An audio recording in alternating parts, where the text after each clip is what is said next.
इस कहानी की शुरुआत में हमें बताया जाता है कि आज से हजारों सालों पहले जब धरती और स्वर्ग को अलग किया गया था, तब दुनिया का सबसे पहला और पावरफुल डिमन प्रीमोडियन पैदा हो गया, जो तीनों लोगों पर राज करना चाहता था। इसीलिए उसने सभी लोगों पर अटैक करना शुरू कर दिया। देवताओं के सैनिकों ने उसे रोकने की बहुत कोशिश की, लेकिन उसका सामना कोई नहीं कर पाया। तो बुद्धा ने अपने एक शिष्य गोल्डन शिकारा को प्रीमोडियम को रोकने के लिए भेजा, क्योंकि उसके पास क्यू नाम की बहुत ही पावरफुल एनर्जी थी। शिकारा ने अपनी सारी क्यू एनर्जी को इस्तेमाल करके प्रीमोडियम को हमेशा के लिए पृथ्वी के सबसे अंधेरे और ठंडे इलाके में कैद कर दिया था। फिर हमें पता चलता है कि ये कहानी सैंडी बाजी को सुना रहा है, लेकिन बाजी को इस कहानी पर यकीन नहीं होता। तो सैंडी उसे कहता है कि ये कहानी सच्ची है, क्योंकि प्रीमोडियम ने जहाँ भी पैर रखा था वहाँ का सारा जीवन नष्ट हो गया और प्रीमोडियम किसी भी चीज को दानव में बदल सकता है। फिर वो दोनों अपने मास्टर टैंक के पास जाते हैं, क्योंकि उन्हें लेकर एक पश्चिम की तीर्थ यात्रा पर जाने वाले थे। तभी वहाँ टैंक का प्रिय शिष्य सन वुकोंग भी आ जाता है, जिसे हम मंकी किंग के नाम से जानते हैं, जो सभी डिमन का राजा है। फिर वो सभी अपनी यात्रा पर निकलते हैं, जहाँ रास्ते में वो एक भुजवांग नाम के टेम्पल पर थोड़ी देर आराम करने का सोचते हैं। वो जब द्वार पर पहुँचते हैं तो उस टेम्पल से दो लड़के बाहर आते हैं, जो उस टेम्पल के केयरटेकर थे। वो उन सभी को अपने साथ अंदर लेकर जाते हैं, क्योंकि अब उनके मास्टर जेन्युआन किसी काम से अमेरिका के भूपेंद्र जोगी गए थे। वो दोनों लड़के मास्टर टैंक को सिर ये सील के पास लेकर जाते हैं, जहाँ मास्टर ध्यान करने लगते हैं। वही मंकी और उसके दोस्त टेम्पल में घूम रहे थे और वहाँ की चीजों का मजा ले रहे थे। तभी बाजी छुपकर उन केयरटेकर की बातें सुन लेता है, जो उनसे किसी खास तरह के फ्रूट को छिपाने की बात कर रहे थे। ये सुनकर बाजी फौरन मंकी किंग के पास जाता है और उसे सारी बात बताता है। तो वो दोनों छिपकर उन केयरटेकर का पीछा करने लगते हैं। तो वो देखते हैं कि लड़के किसी सीक्रेट जगह में जा रहे हैं। ये देखकर मंकी किंग और बाजी अपना रूप बदलकर अंदर घुस जाते हैं, जहाँ वो बहुत ही बड़े व्हाइट कलर के जादुई पेड़ को देखते हैं, जिस पर बहुत ही खास तरह के फल लगे हुए थे। वो दोनों केयरटेकर वहाँ से एक फल तोड़कर चले जाते हैं, जिससे मौका पाकर मंकी किंग और बाजी अपने असली रूप में आ जाते हैं। और फल को देखकर इनके मुंह में भी पानी आ रहा था, इसीलिए मंकी किंग अपनी लाठी से एक फल को तोड़ लेता है, लेकिन वो फल जमीन पर नीचे जाकर गिर जाता है। बाजी उस फल को उठाने जाता है, लेकिन तभी वो फल जमीन में कहीं गायब हो जाता है। बाजी उस फल को ढूंढने की काफी कोशिश करता है, लेकिन उसे कुछ नहीं मिलता। तभी मंकी किंग को वहीं डिमन एनर्जी का एहसास होता है, इसीलिए अपनी पावर का यूज करके एक आलू राक्षस को बाहर निकाल लेता है। और मंकी किंग उस पर बहुत गुस्सा होता है कि तुमने मेरा फल चुरा लिया। तो वो आलू उसे बताता है कि मैंने कुछ नहीं किया, बल्कि ये सभी जादुई फल है जो जमीन पर लगते ही गायब हो जाते हैं, क्योंकि ये फ्रूट्स 10,000 वर्षों में सिर्फ एक बार लगते हैं। अगर तुम इन फल को खा लो तो तुम 47,000 सालों तक जीवित रह सकते हो। ये सुनते ही मंकी किंग उस फल को खाने के लिए बहुत उत्सुक हो जाता है, और वो उस आलू की पूरी बात सुने बगैर ही उस फल को तोड़ने के लिए चला जाता है। मंकी किंग उस पेड़ से 3 फल तोड़ लेता है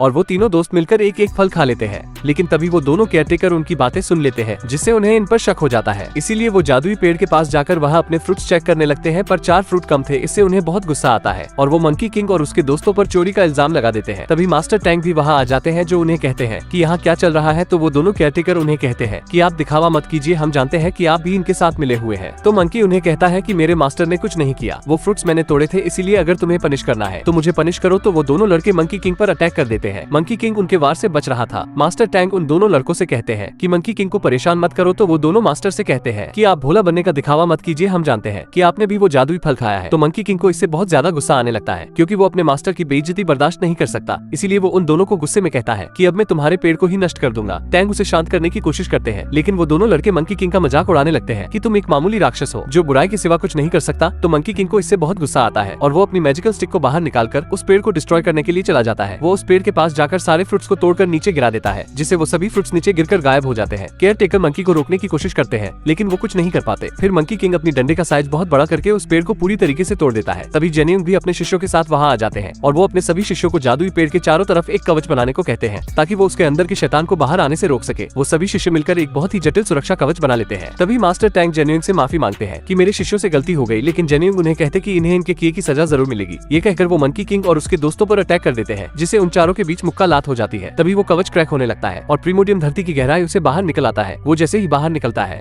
तो उसकी नजर टैंक पर पड़ती है, जिससे उसे लगता है कि वो गोल्डन शिकारा है, इसीलिए वो उसे पकड़कर अपने साथ ले जाता है। वही मंकी किंग और जेन्युइन के बीच अभी भी फाइट चल रही थी। तो जेन्युइन कलेश को रोकने के लिए मंकी किंग और उसके दोस्तों को एक शील्ड में बंद कर देते हैं। मंकी किंग उस शील्ड को तोड़ने की बहुत कोशिश करता है, लेकिन वो उस शील्ड को नहीं तोड़ पाता। जेन्युइन उसे बताते हैं कि तुमने बहुत बड़ा अपराध किया है, क्योंकि ये कोई आम पेड़ नहीं था, बल्कि इसे क्यू ऊर्जा द्वारा बनाया गया था और इसके नीचे बहुत ही खतरनाक शैतान प्रीमोडियम कैद था, लेकिन तुम्हारी गलती की वजह से वो आजाद हो गया। तो मंकी किंग उसे कहता है कि वो एक मॉन्स्टर ही तो है, इसीलिए मैं अपने मास्टर को बचाने जा रहा हूँ। तो जेन्युइन उसे कहते हैं कि कहना बहुत ही आसान होता है, लेकिन करना उतना ही मुश्किल, क्योंकि 3 दिन बाद प्रीमोडियम अपने पुराने शक्तिशाली रूप में वापस आ जाएगा और वो तुम्हारे मास्टर को निगल लेगा, क्योंकि तुम्हारे मास्टर टैंक ही गोल्डन शिकारा के 10वें अवतार है। इसीलिए अगर उसने तुम्हारे मास्टर की शक्तियां हासिल कर ली तो वो बहुत ताकतवर हो जाएगा, जिसे कोई रोक नहीं पाएगा और वो तीनों लोगों को अपने वश में कर लेगा। तो मंकी किंग उन्हें कहता है कि ऐसा कोई डिमन नहीं है जिसे मैं वश में नहीं कर सकता, इसीलिए मैं अपने मास्टर को बचा लूंगा। तो जेन्युइन उसे एक मौका देते हैं। फिर मंकी किंग अपने दोस्तों के साथ वहाँ वहाँ जाने की तैयारी करने लगता है, लेकिन उस जादुई पेड़ से क्यू एनर्जी निकलकर मंकी किंग के बैग में उनके साथ चली जाती है। वही दिखाया जाता है प्रीमोडियम टैंक को लेकर एक माउंटेन की तरफ बढ़ रहा है और उसके रास्ते में जितने भी जीवित जीव जंतु आते हैं उन्हें उसकी डार्क एनर्जी डिमन में तब्दील कर देती है। प्रीमोडियम जब उस पहाड़ तक पहुंचता है तो वहाँ बहुत सारे डिमन उस पर अटैक करने आने लगते हैं, लेकिन जब प्रीमोडियम उन डीमन के लीडर को बताता है कि वो प्रीमोडियम है तो वो सभी डरकर उसके सामने घुटने टेक लेते हैं। फिर वो सभी को कहता है कि जब तक मैं अपने असली रूप में नहीं आ जाता तब तक तुम इस स्मोक का ख्याल रखना। फिर वो डिमन टैंक को अपने साथ ले जाते हैं। तभी डिमन का लीडर प्रीमोडियम को कहता है कि इस स्मोक का शिष्य सन वुकोंग बहुत ही शक्तिशाली है, क्योंकि वो सभी डिमन का राजा है जिसने 500 सालों पहले स्वर्ग के मंदिर में आतंक मचाया था। तो प्रीमोडियम उसे कहता है कि मेरे अलावा यहाँ कोई राजा नहीं हो सकता और वो गुस्से में उसे वहाँ से दूर फेंक देता है। वही दिखाया जाता है कि मंकी किंग अपने साथियों के साथ आगे बढ़ रहा था। वो एक जगह पर आराम करने के लिए रुकते हैं। तभी वहाँ वो क्यू एनर्जी उनके बैग से निकलकर बाहर आ जाती है, जिससे उन सभी को लगता क्यू एक डिमन है। लेकिन तभी वो क्यू एनर्जी ह्यूमन फॉर्म में चेंज हो जाती है और वो उन्हें बताती है कि मैं कोई डिमन नहीं हूँ, बल्कि मैं वही क्यू एनर्जी हूँ जिसने प्रीमोडियम को पकड़कर उस पेड़ के नीचे सील कर दिया था। लेकिन मंकी किंग को उसकी बातों पर विश्वास नहीं होता, इसीलिए उसे दूर फेंक देता है। फिर वो जमीन से उसी आलू डिमन को दोबारा बाहर निकालता है और उससे पूछता है कि मुझे बताओ कि प्रीमोडियम कहाँ छुपा हुआ है। तो आलू उसे बताता है कि ये माउंटेन गोड का इलाका है जो सारी जगहों के बारे में जानता है, इसीलिए उसके टेम्पल से ही तुम्हें प्रीमोडियम के ठिकाने का पता चल सकता है। फिर वो ये भी बताता है कि तुम क्यू एनर्जी की मदद से प्रीमोडियम को मार सकते हो, इसीलिए तुम्हें उसकी मदद लेनी चाहिए। लेकिन मंकी किंग उसकी बात नहीं सुनता और आलू को भी दूर फेंक देता है। तो सैंडी उसे बताता है कि वो सच कह रहा था, क्योंकि किताब में लिखा है कि बुद्धा के शिष्य ने अपनी सारी क्यू एनर्जी का इस्तेमाल करके ही प्रीमोडियम को सील किया था। तो मंकी किंग को भी उसकी बात समझ आ जाती है, लेकिन प्रीमोडियम भी उन्हें अब शक्तियों की मदद से देख रहा था, इसीलिए अपने साथियों को उन्हें मारने के लिए भेजता है। तभी टैंग उसे कहते हैं कि मेरे शिष्य मुझे बचाने जरूर आएंगे। तो प्रीमोडियम उसे कहते हैं कि तुम्हारे शिष्य मुझे कभी भी नहीं रोक सकते, इसीलिए तुम्हें सपने देखना बंद कर देना चाहिए। अब मंकी किंग भी क्यू एनर्जी को भी अपने साथ लेकर आगे बढ़ने लगता है, जहाँ वो एक गाँव में खाना खाने के लिए जाते हैं। लेकिन वहाँ गाँव में सभी उन डिमन को देखकर काफी डर जाते हैं कि तभी डार्क एनर्जी आकर उस गाँव को चारों तरफ से घेरने लग जाती है। ये देखकर मंकी किंग क्यू एनर्जी को एक लालटेन के अंदर छिपा देता है, क्योंकि वो समझ जाता है कि प्रीमोडियम उसकी एनर्जी को खत्म करना चाहता है। तभी वहाँ सभी डिमन उन्हें मारने के लिए आ जाते हैं, लेकिन मंकी किंग अकेला ही उन पर बहुत भारी पड़ता है। वो एक एक करके सभी को मारने लगता है। ये देखकर वो डिमन उस गाँव के लोगों को शैतान बनाने लग जाते हैं, क्योंकि उन्हें पता होता है कि मंकी किंग निर्दोष लोगों पर अटैक नहीं कर सकता। तो मंकी किंग अपनी पावर से उन सभी इंसानों को फ्रिज कर देता है। तभी उन डिमन का लीडर उस क्यू एनर्जी वाली लालटेन को लेकर वहाँ से भागने लगता है। ये देखकर मंकी किंग उस पर अटैक कर देता है और क्यू एनर्जी को बचा लेता है। लेकिन तभी वहाँ और डीमन भी आ जाते हैं जो उस क्यू एनर्जी के पीछे पड़ जाते हैं। ये देखकर मंकी किंग पूरे टावर को ही 2 हिस्सों में काट देता है, जिससे वो सभी डिमन उस मीनार के नीचे दब जाते हैं। क्यू एनर्जी को उन मासूम लोगों के लिए बहुत बुरा लगता है जो अब डिमन बन गए थे, इसीलिए वो क्यू एनर्जी नीचे आकर अपनी पावर की मदद से उन सभी इंसानों को सही कर देती है। ये देखकर मंकी किंग और उसके दोस्त हैरान हो जाते हैं, लेकिन इससे क्यू एनर्जी बहुत कमजोर हो जाती है। मगर जब वो वापस से फल खाती है तो उसकी एनर्जी वापस आ जाती है। इन सबसे मंकी किंग और उसके दोस्त उसे काफी पसंद करने लगते हैं। लेकिन उन सभी डीमन का लीडर जब प्रीमोडियम के पास जाकर बताता है कि मैं उस क्यू एनर्जी को मारने वाला था, लेकिन तभी मंकी किंग ने मुझे रोक लिया। तो प्रीमोडियम उसे कहता है कि तुम कुछ काम के नहीं हो। ये कहते ही वो उसे खा जाता है और फिर वो अपने अंदर से डार्क शेडो निकालकर उसे मंकी किंग को खत्म करने के लिए भेजता है। वहीं मंकी किंग अपने साथियों के साथ माउंटेन गोड के इलाके में पहुंच जाता है, लेकिन वहाँ कोई नहीं था, सिर्फ वहाँ माउंटेन गोड का स्टेचू होता है। तभी वो डार्क शेडो आकर माउंटेन गोड के स्टेचू को अपने वश में कर लेती है, क्योंकि अभी माउंटेन गोड की आत्मा वहाँ नहीं थी, जिससे माउंटेन गॉड मंकी किंग पर अटैक करने लगते हैं। वो अपने रकुन डॉग से उन तीनों पर अटैक कर देता है। मंकी किंग उस रकुन डॉग को मारने की बहुत कोशिश करता है, लेकिन वो उसे नहीं मार पाता। तो सैंडी अपनी बुक में देखकर बताता है कि रकुन डॉग को सिर्फ मुंह बांधकर ही मारा जा सकता है। तो मंकी किंग अपने कुछ बाल तोड़कर उस रकुन का मुंह बंद कर देता है, जिससे वो सिकुड़ कर मर जाता है। फिर मंकी किंग माउंटेन गॉड पर अटैक करके उसे बेहोश कर देता है, जिससे उसके अंदर से सभी डार्क एनर्जी बाहर निकल आती है, जो उस पूरे टेम्पल को डिस्ट्रॉय कर देती है। वो क्यू एनर्जी पर भी अटैक करने की कोशिश करती है, लेकिन क्यू एनर्जी अपनी पावर से उस डार्क शेडो को खत्म कर देती है।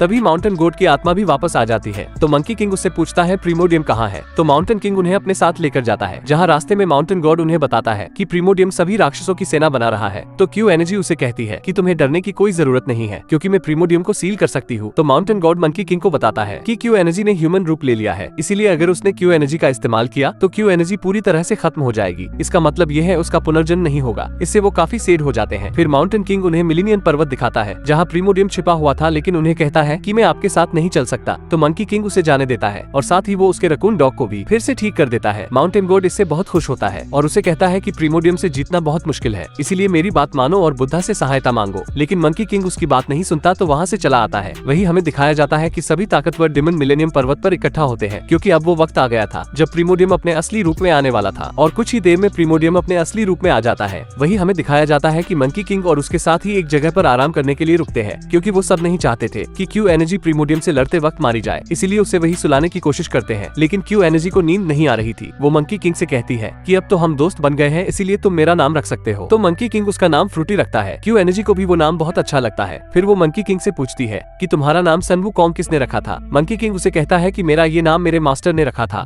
क्योंकि मेरे कोई माँ बाप नहीं है, मैं पत्थर से पैदा हुआ था, इसीलिए तुम चुपचाप सो जाओ, क्योंकि मैं एक बुरा डिमन हूँ जो बुराई के सिवा कुछ नहीं कर सकता। तो फ्रूटी उसे कहती है कि तुम बुरे नहीं हो, तुम एक अच्छे डिमन हो। साथ ही वो उसे ये भी कहती है कि हम दोनों मिलकर प्रीमोडियम को हरा देंगे और तुम्हारे मास्टर को आजाद कर लेंगे। तो मंकी किंग उससे वादा करता है कि हम सभी मिलकर प्रीमोडियम से लड़ेंगे। तो फ्रूटी इससे बहुत खुश होती है। फिर वो वहाँ एक चट्टान पर जाकर सो जाती है। तो मंकी किंग उसके चारों तरफ एक कवच बना देता है ताकि उसे कोई नुकसान नहीं पहुंचा सके, और वो उसे अपने साथ भी लेकर नहीं जा सकते थे क्योंकि इससे उसकी जान को खतरा था। फिर वो तीनों आगे बढ़ जाते हैं और सुबह होते होते पर्वत के काफी करीब पहुंच जाते हैं। लेकिन तभी प्रीमोडियम के सभी डिमन उन पर अटैक करने के लिए आने लगते हैं। तो मंकी किंग भी अपने दोस्तों के साथ लड़ाई करने के लिए तैयार हो जाता है। वो तीनों सभी डिमन पर भारी पड़ने लगते हैं क्योंकि बाजी खुद को बहुत बड़े मॉन्स्टर में बदल लेता है और सैंडी अपनी वाटर की शक्तियों से उन पर हमला करने लगता है। उन सभी के बीच बहुत ही तगड़ी फाइट होती है, लेकिन एक जगह मंकी किंग को सभी डिमन चारों तरफ से घेर लेते हैं। ये देखकर मंकी किंग अपने बालों की मदद से बहुत सारे क्लोन बना लेता है और सभी डिमन पर भारी पड़ने लगता है। तभी भी प्रीमोडियम वहाँ आ जाता है और उन डिमन को खुद ही मार देता है क्योंकि उसे लगता है कि वो सब कमजोर हो गए हैं। मंकी किंग अपनी पूरी पावर से प्रीमोडियम पर अटैक करने लगता है। वो तीनों एक परफेक्ट टीम की तरह प्रीमोडियम पर अटैक करते जाते हैं, जिससे ऐसा लगता है जैसे प्रीमोडियम आसानी से हार जाएगा। लेकिन प्रीमोडियम वापस उठ खड़ा होता है और अपनी रिंग से उन पर हमला करने लगता है, जिससे वो तीनों इस बार प्रीमोडियम के सामने नहीं टिक पाते और प्रीमोडियम उन्हें बहुत मारता है। वही फ्रूटी की जब आंख खुलती है तो वो देखती है कि मंकी वहाँ नहीं है, इसीलिए वो उससे बाहर निकलने की कोशिश करती है, लेकिन उस कवच की वजह से वो बाहर नहीं निकल पाती। तभी मंकी बहुत जख्मी हुआ उसके पास अगर गिरता है और प्रीमोडियम उसे मारने लगता है, लेकिन तभी उसके दोस्त उसे बचाने आते हैं, मगर प्रीमोडियम उन दोनों को ही जान से मार देता है और मंकी किंग चाहकर भी उन्हें नहीं बचा पाता क्योंकि वो बहुत बुरी तरीके से जख्मी हो चुका था। फिर भी प्रीमोडियम फ्रूटी को खत्म करने के लिए उसके चारों तरफ बने कवच को तोड़ने लगता है। तो मंकी किंग उसे रोकने की बहुत कोशिश करता है, लेकिन प्रीमोडियम कवच को तोड़ देता है। ये देखकर मंकी फ्रूटी को वहाँ से भागने को कहता है। फ्रूटी उसकी ये हालत देखकर रोने लग जाती है। तभी प्रीमोडियम टैंक को भी वहाँ ले आता है और वो मंकी किंग के सामने ही टैंक की पावर को अपने अंदर खींच लेता है, जिससे टैंक की आत्मा भी निकल जाती है। इससे फ्रूटी काफी सैड हो जाती है और वो अपनी पावर मंकी किंग को देने लगती है, लेकिन मंकी किंग पावर लेने से मना कर देता है। तभी प्रीमोडियम फ्रूटी को पकड़ लेता है और वो मंकी किंग से कहता है कि तुम डिमन के राजा बनने के बिल्कुल लायक नहीं हो, इसीलिए अपनी हार मान लो। लेकिन मंकी किंग उसे कहता है कि हार मानने से अच्छा मैं मरना पसंद करूंगा। इससे प्रीमोडियम को और ज्यादा गुस्सा आ जाता है और वो मंकी किंग को बहुत बुरी तरह से मारने लगता है। ये देखकर फ्रूटी को भी बहुत गुस्सा आ जाता है और वो अपनी पावर से प्रीमोडियम पर अटैक करने लग जाती है और उसे पूरी तरीके से पकड़ लेती है। लेकिन तभी प्रीमोडियम अपनी पावर को एक्टिवेट कर लेता है क्योंकि अब उसके पास टीम की भी पावर आ गई थी और वो अपनी सारी पावर से फ्रूटी पर अटैक कर देता है, जिससे फ्रूटी दूर जाकर गिरती है और उसकी सोल निकलकर मंकी किंग के अंदर चली जाती है, जिससे मंकी में फिर से जान आ जाती है और उसका स्टोन होट बहुत तेजी से धड़कने लग जाता है और अब मंकी किंग अपने रुद्र रूप में आ जाता है। फिर उन दोनों में बहुत ही भयंकर फाइट शुरू होती है, जिससे अब मंकी किंग प्रीमोडियम पर भारी पड़ता है और उसके हाथ पैर तोड़ देता है। फिर मंकी किंग अपनी स्टिक का साइज बड़ा करके प्रीमोडियम को पूरी तरह से मार देता है, जिससे प्रीमोडियम की सारी डार्क शेडो भी गायब हो जाती है और फ्रूटी की क्यू एनर्जी से बाजी और सैंडी भी दोबारा ठीक हो जाते हैं और अब उनके मास्टर भी वापस आ जाते हैं, जो उन तीनों को आशीर्वाद देते हैं। और पोस्ट क्रेडिट सीन में उस जादुई पेड़ को सही करने के लिए एक देवी प्रकट होती है, जो मंकी किंग के पास मौजूद फ्रूटी के पत्ते से उस पेड़ को वापस सही कर देते हैं और यहीं पर ये मूवी एंड हो जाती है। आपको वीडियो कैसी लगी कमेंट में जरूर बताएं और ऐसी ही वीडियोस के लिए आप चैनल को सब्सक्राइब भी कर सकते हैं। अगली वीडियो आप किस मूवी पर देखना चाहते हैं वो कमेंट जरूर करें।